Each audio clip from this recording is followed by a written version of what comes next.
konting respeto, sumusunod naman po kami sa batas. Hindi naman siguro dapat ipagkait sa atin ang respeto at higit sa lahat ang katotohanan.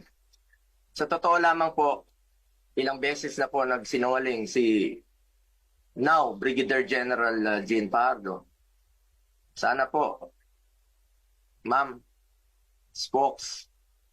bilang spokesperson, totoo lang po ang sabihin mo, alang-alang sa bayan.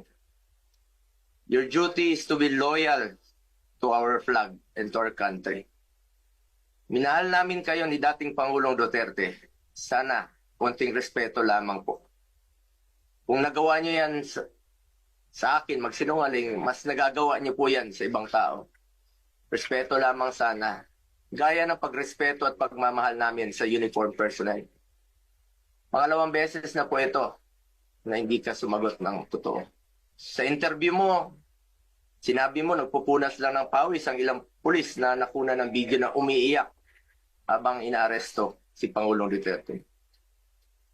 Mapigilan mo bang umiyak? Nasasaktan po yan. Doon lamang po tayo sa katotohanan at piliin nyo lang laging magsabi ng totoo alang-alang sa bayan.